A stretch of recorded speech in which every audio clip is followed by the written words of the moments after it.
আসসালামু আলাইকুম এভরিওয়ান, কেমন আছেন সবাই? Welcome back to my channel explore with Riya. তো আজ হচ্ছে মালদ্বীপে আমাদের সেকেন্ড ডে।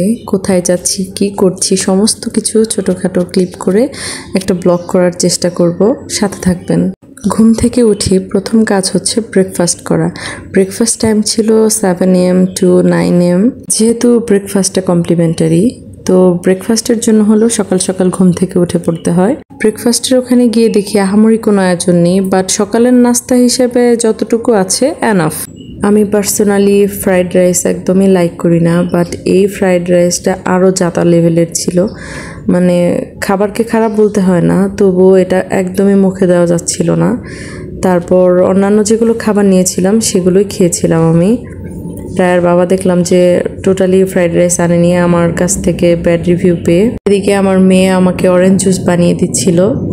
তো আমাদের খাওয়া শেষে ওকে নাস্তা করালাম। আমাদের প্ল্যানিং ছিল আমরা নাস্তা করে রুমে যেয়ে ফ্রেশ হয়ে দেন সি বিচ যাব, বাট আমার এত অধৈর্য লাগছিল যে 2 কদম এগোলে আমি নীল সাগর দেখতে পারবো, কেন যাব না। তো খাবার অর্ধেক পর্যায়ে ছেড়ে এসেই মেয়েকে নিয়ে টুং করে হেঁটে হেঁটে আমি সি বিচের দিকে যাচ্ছিলাম। আর আমার এই যে মেয়ের অভ্যাস, ফ্লাওয়ার দেখলেই সে এভাবে হাঁটু গেড়ে বসে একদমই সুন্দর করে আমাকে ফ্লাওয়ার দিবে, যেটা আমার অনেক ভালো লাগে। তো ওর হাত ধরে আমি সি বিচের দিকে যাচ্ছিলাম। ওর চোখে মুখে আমি এত বেশি আনন্দ দেখতে পাচ্ছিলাম, মানে একদম খোলা সাগর, মুক্ত হাওয়া। এত কাছের থেকে সাগর দেখতে পেয়ে আমার মেয়ের চোখ দুটো যেন একদম ঝকঝক করছিল খুশিতে। এত দূর জার্নি করে এসে এত টাকা ইনভেস্ট করে আপনি একটা ট্যুরে আসলেন, এসে যদি দেখেন আপনার সন্তান এত পরিমাণ খুশি, তো এর চেয়েতে বেশি কিছু আমার মনে হয় বাবা মার আর চাওয়ার থাকে না।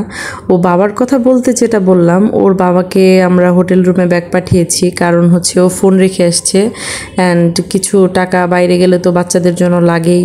দেখা যাবে যে দৌড় দিয়ে এই দোকানে চলে যাচ্ছে, ও দোকানে চলে যাচ্ছে। তো যেহেতু আমরা প্রিপারেশন নিয়ে বের হয়েছিলাম না, তো ওকে আমরা হোটেল রুমে ব্যাগ পাঠাই। তো এই যে আমার মেয়ে বালি দেখে একদমই ঝাঁপিয়ে পড়েছে, তো ইচ্ছে মতো খেলছে। আর আমরা আসার সময় একদমই কথা বলে এসেছিলাম যে ওকে আমরা কোনো কিছুতে না বলবো না।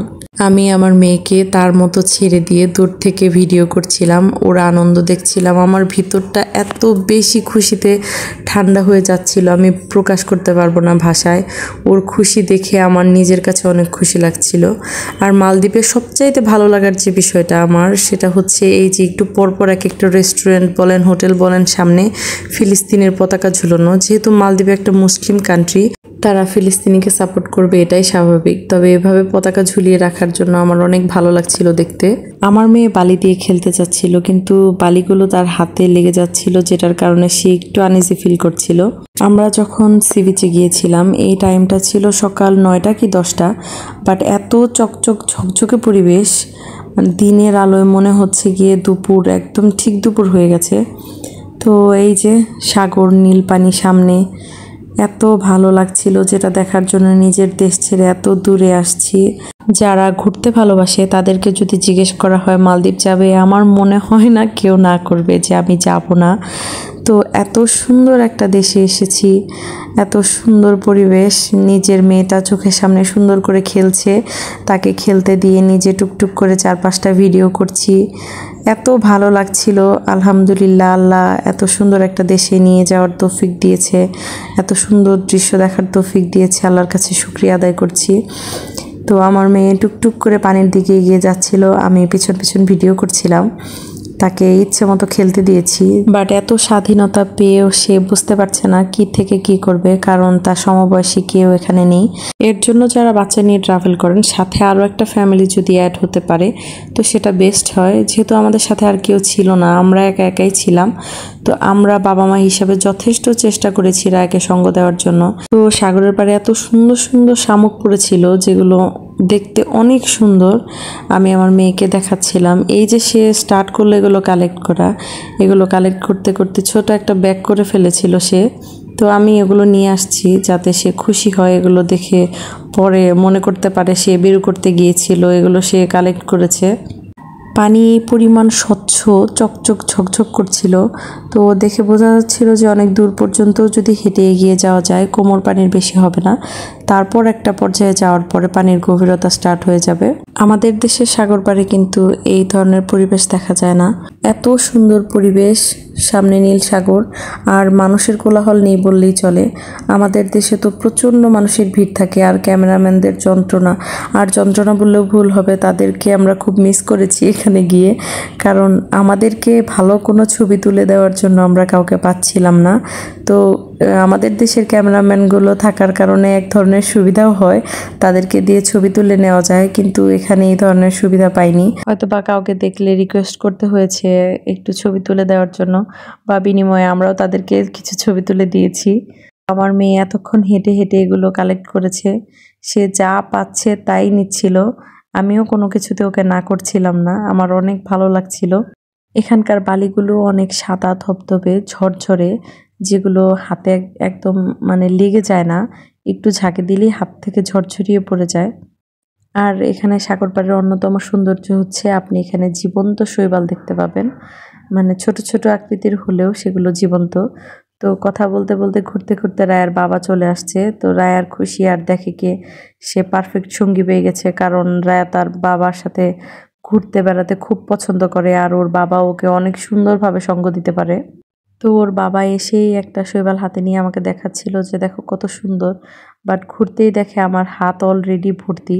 মানে তার মেয়ে যে এতক্ষণ এগুলো কালেক্ট করতে করতে আমার হাত ভর্তি করে ফেলেছে, সে সেগুলো খেয়াল করেনি।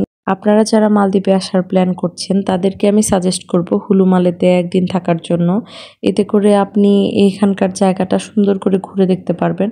তারপর যদি আপনি চান কোনো প্রাইভেট রিসোর্টে বা অন্য কোথাও চাইলে যেতে পারবেন। এখানে মাফুসি আইল্যান্ডও কিন্তু অনেক ফেমাস, সেখানেও ঘুরে দেখতে পারবেন। যেহেতু আমাদের সাথে রায়াত ছিল, তো আমাদেরকে ওর সুবিধা মাথায় রেখে প্ল্যানিং করতে হয়েছিল যে আমরা কোথায় যাব না যাব। যেহেতু বাইরে প্রচণ্ড রোদ, তো আর রায়া ঘেমে যাচ্ছিল। রায়ার বাবা বলল যে মেয়েটা এই ড্রেসে কমফোর্টেবল ফিল করছে না, ওকে ড্রেসটা চেঞ্জ করে নিয়ে আসি। এর জন্য আমরা আবার হোটেলে ব্যাক করছিলাম। আমরা হুলুমালাতে যে হোটেলে ছিলাম সেটার নাম হচ্ছে তারকুইস রেসিডেন্সি বাই ইউআই। তো আপনারা গুগলে সার্চ করে দেখতে পারবেন, এটা একদমই বিচের সাথে লোকেটেড। আর আমি কোনো কিছুর প্রাইস উল্লেখ করব না, কারণ কোনো কিছুর প্রাইস বলতে ভালো লাগে না। আর দেখা যায় যে এগুলো নিয়ে পরবর্তীতে কোনো কিছু নিয়ে যদি সমালোচনা হয় বা কেউ কোনো কিছু কথা বলে, আমার সেগুলো নিয়ে প্রচণ্ড খারাপ লাগে। তো আপনারা এগুলো অনেক ইজি, গুগলে প্রত্যেকটা জিনিস সার্চ করলেই দেখতে পারবেন। আমি যে সবচেয়ে বড় জিনিসটা সেটা শেয়ার করি, যেটা হচ্ছে এক্সপিরিয়েন্স। তারকুইস রেসিডেন্সি বাই ইউআই এই হোটেলে থাকার এক্সপিরিয়েন্স আমার বাজে বললেই চলে, কারণ ওরা অনেক কিছু কমপ্লিমেন্টারি দেওয়ার কথা ছিল যেগুলো দেয়নি। আর ওদের পরিবেশটা আমার কাছে তেমন একটা যে ভালো লেগেছে তাও না। তো সব মিলিয়ে এই হোটেলটা অ্যাভয়েড করার কথাই আমি বলবো, কারণ এখানে আশেপাশে আরও বেশ কিছু সুন্দর সুন্দর হোটেল আছে, আমি যেটা পরে যাওয়ার পর দেখতে পাচ্ছিলাম। যেহেতু হোটেল আগে থেকেই বুক করে যেতে হয়, তো হোটেল চয়েস করার ক্ষেত্রে অনেক সাবধানতা অবলম্বন করা উচিত। কারণ আপনারা যখন ইমিগ্রেশনে দাঁড়াবেন তখন হচ্ছে হোটেল বুকিংয়ের প্রপার কাগজপত্র না দেখাতে পারলে আপনি অনেকটা ঝামেলায় পড়ে যাবেন। যদি ভালো একটা হোটেলে না থাকতে পারেন, মানে থেকেই যদি আরাম না পান, তবে আপনার কিন্তু অনেক বাজে একটা এক্সপিরিয়েন্স হতে যাবে। ট্যুরটা আপনার মন মতো নাও হতে পারে। ও রায়ার বাবাকে নিয়ে গাছের নিচে বসে সুন্দর করে খেলছিল, আর আমি ওদের পেছন পেছন ঘুরে মুহূর্তটা ক্যাপচার করছিলাম। আমরা দেশের থেকে ওর জন্য এগুলো নিয়ে আসি কিনে, যাতে ও সুন্দর করে সময় কাটাতে পারে।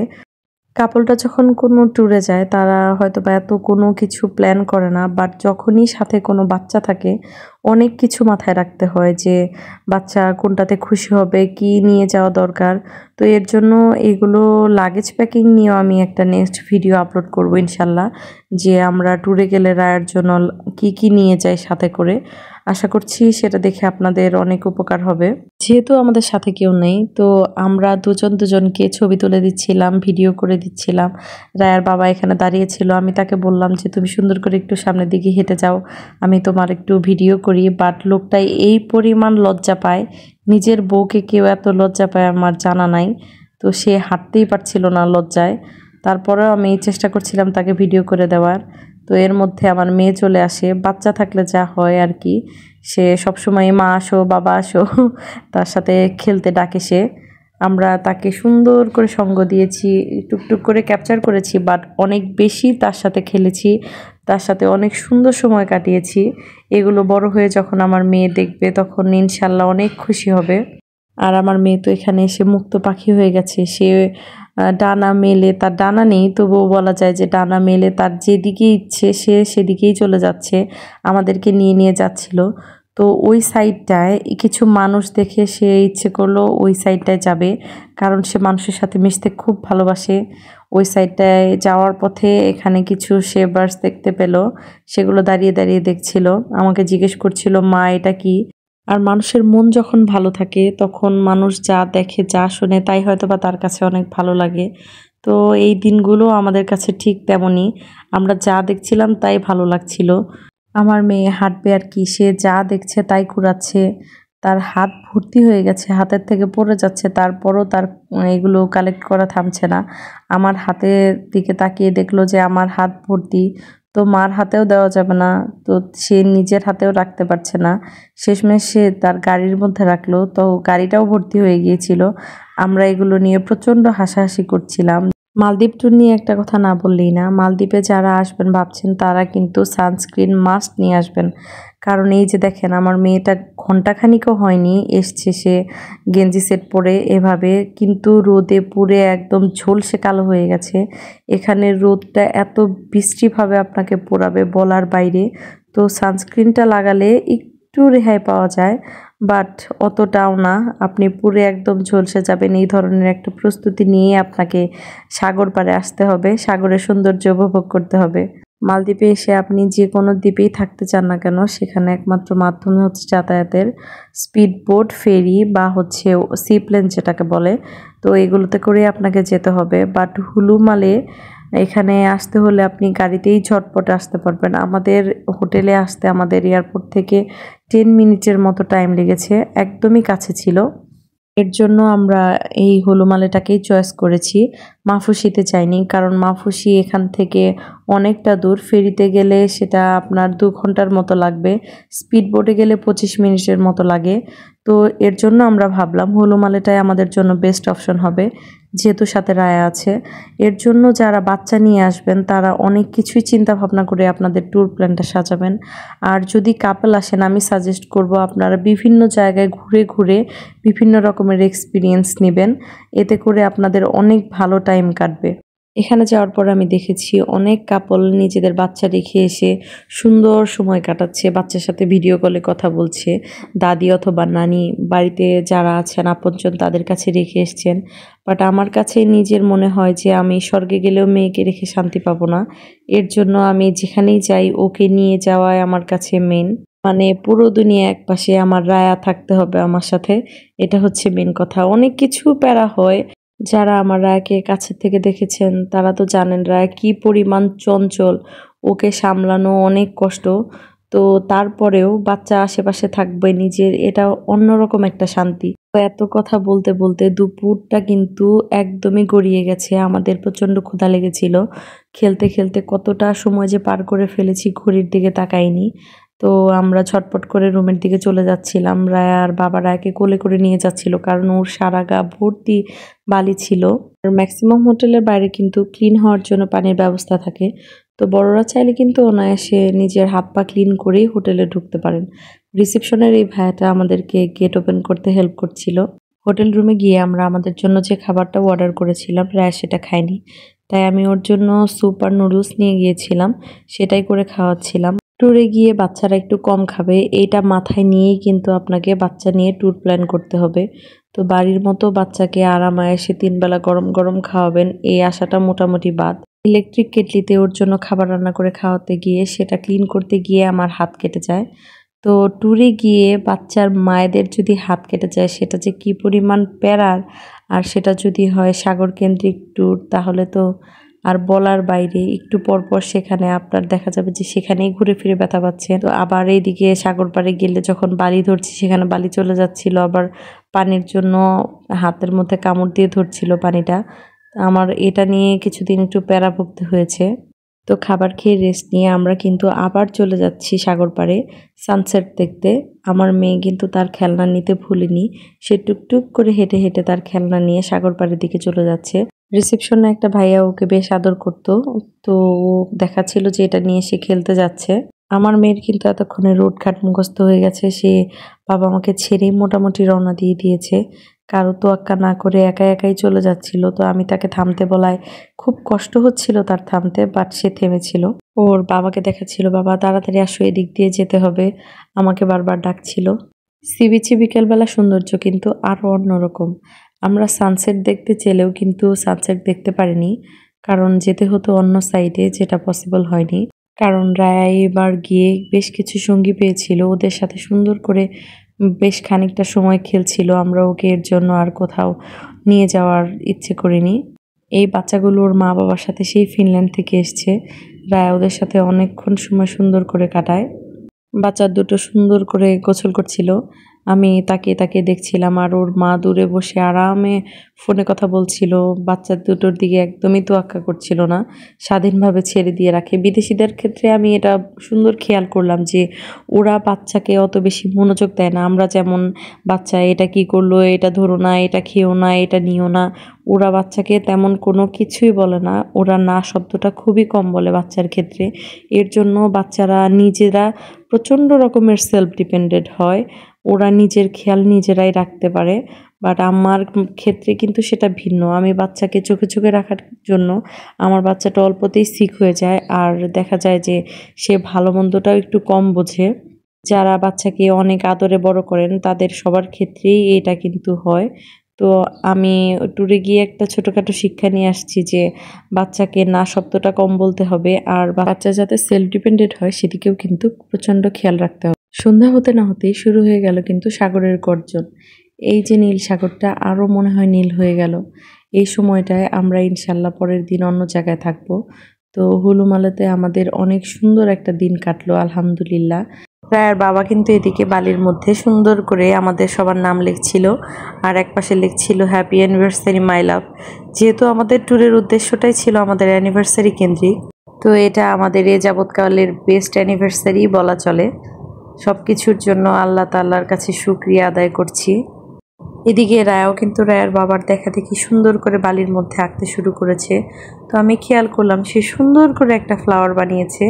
এই যে সুন্দর ফ্লাওয়ারটা কিন্তু আমার মেয়ে এঁকেছে, মাশাআল্লাহ। এবং সে সুন্দর করে লাফ আঁকানোর চেষ্টা করছিল, আর আমাকে বলছিল মা লাভ ইউ সো মাচ।